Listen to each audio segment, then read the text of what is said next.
Hello friends, ഇന്ന് ഞാൻ തയ്യാറാക്കുന്നത് മലബാർ സ്പെഷ്യൽ ഗീ റൈസ് ആണ്. ഇതിനെ നെയ്ച്ചോറ് എന്നും പറയും. ഇത് തയ്യാറാക്കാൻ വളരെ എളുപ്പമാണ്. നമുക്ക് മലബാർ സ്റ്റൈൽ ഗീ റൈസ് എങ്ങനെയാണ് ഉണ്ടാക്കുന്നതെന്ന് നോക്കാം.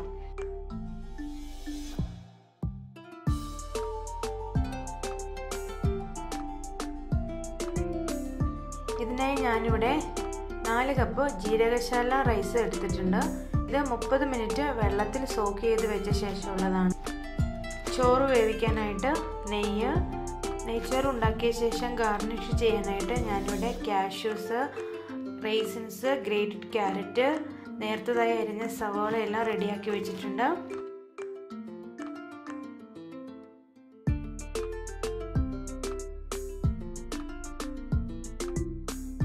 ഗ്രാമ്പൂ, ഏലക്ക, കറുവാപ്പട്ട, ബേ ലീഫ്, 2 സവാള വളരെ നേർത്തതായി അരിഞ്ഞത് എടുത്തു വെച്ചിട്ടുണ്ട്.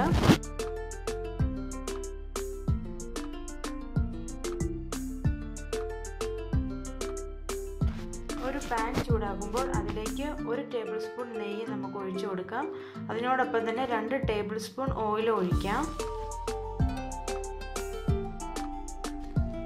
അതിലേക്ക് നമുക്ക് കാഷ്യൂസ് ഇട്ട് ഫ്രൈ ചെയ്തെടുക്കാം.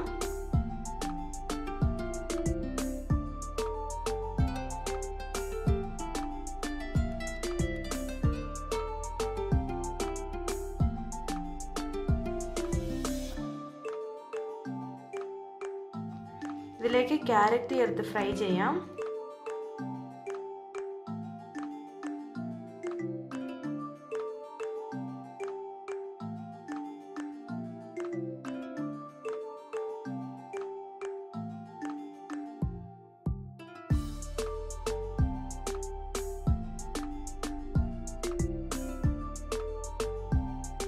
ഒരു സവാള വളരെ നേർത്തതായി അരിഞ്ഞിട്ട് ഫ്രൈ ചെയ്തെടുക്കാം.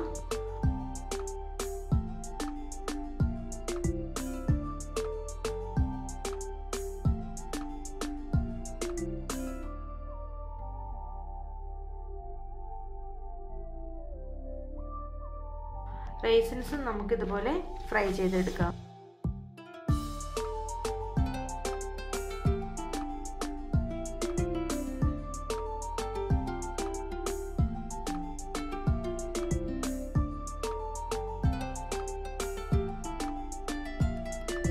നമുക്ക് നെയ്ച്ചോറ് വയ്ക്കാനുള്ള പാത്രം അടുപ്പത്ത് വെച്ച് ചൂടാക്കാം. ചൂടാകുമ്പോൾ അതിലേക്ക് 2 ടേബിൾ സ്പൂൺ നെയ്യ് ചേർത്ത് കൊടുക്കാം. നെയ്യ് ചൂടാകുമ്പോൾ പെരിഞ്ജീരകം, പട്ട, ഗ്രാമ്പൂ, ഏലക്ക, ബേ ലീഫ് ഒക്കെ നമുക്ക് ചേർത്ത് കൊടുക്കാം. ഇതിലേക്ക് ഇനി 2 സവാള അരിഞ്ഞത് ചേർത്ത് വഴറ്റിയെടുക്കാം. ലോ ഫ്ലെയിമിൽ വെച്ച് ചെയ്യാൻ പ്രത്യേകം ശ്രദ്ധിക്കുക. കുരുമുളക് ഉണ്ടെങ്കിൽ അതുകൂടി നമുക്ക് ചേർത്ത് കൊടുക്കാവുന്നതാണ്. ഇനി ഇതിലേക്ക് നമുക്ക് അരി ചേർത്ത് കൊടുക്കാം. ഇത് നമുക്ക് നെയ്യിൽ വറുത്തെടുക്കാം. ചോറ് ഉടഞ്ഞു പോകാതിരിക്കാൻ വേണ്ടിയിട്ടാണ് നമ്മൾ നെയ്യിൽ വറുത്തെടുക്കുന്നത്. ഇതിലേക്ക് 1 ടേബിൾ സ്പൂൺ ലെമൺ ജ്യൂസും കൂടി നമുക്ക് ചേർത്ത് കൊടുക്കാം. ഇനി നമുക്ക് ഇതിലേക്ക് തിളച്ച വെള്ളം ചേർത്ത് കൊടുക്കാം. 1 കപ്പ് അരിക്ക് 2 കപ്പ് വെള്ളം എന്ന കണക്കിലാണ് വെള്ളം എടുക്കുന്നത്. ഞാനിവിടെ വെള്ളം തിളപ്പിച്ചിട്ടാണ് എടുക്കുന്നത്. ഇതിലേക്ക് ആവശ്യമായ ഉപ്പും കൂടി ചേർത്ത് കൊടുക്കാം. ഇത് അടച്ചു വെച്ച് 5 to 8 മിനിറ്റ്സ് നമുക്ക് വേവിക്കാം. ഇടയ്ക്ക് തുറന്ന് നോക്കി ഒന്ന് ഇളക്കി കൊടുക്കാൻ മറക്കരുത്. 1/2 ടേബിൾ സ്പൂൺ നെയ്യ് കൂടി ചേർത്ത് കൊടുക്കുന്നുണ്ട്.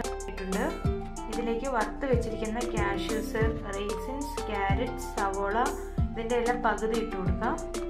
ഇതെല്ലാം കൂടി മിക്സ് ചെയ്ത ശേഷം 2 മിനിറ്റ് വീണ്ടും അടച്ചു വയ്ക്കുക. അതിനുശേഷം നമുക്കിത് സെർവ് ചെയ്യാം. ബാക്കി നമുക്ക് സെർവ് ചെയ്യുമ്പോൾ അതിലേക്ക് ഗാർണിഷ് ചെയ്യാനായിട്ട് എടുക്കാം.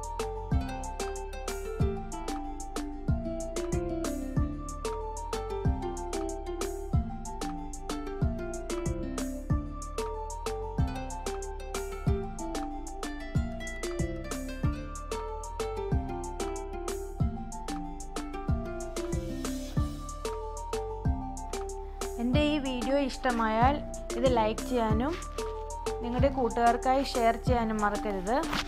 എൻ്റെ ഈ ചാനൽ സബ്സ്ക്രൈബ് ചെയ്തിട്ടില്ല എന്നുണ്ടെങ്കിൽ സബ്സ്ക്രൈബ് ചെയ്യാനും മറക്കരുത്. ഇപ്പോൾ നല്ലൊരു റെസിപ്പിയുമായി വീണ്ടും നമ്മൾക്ക് കാണാം. Thank you.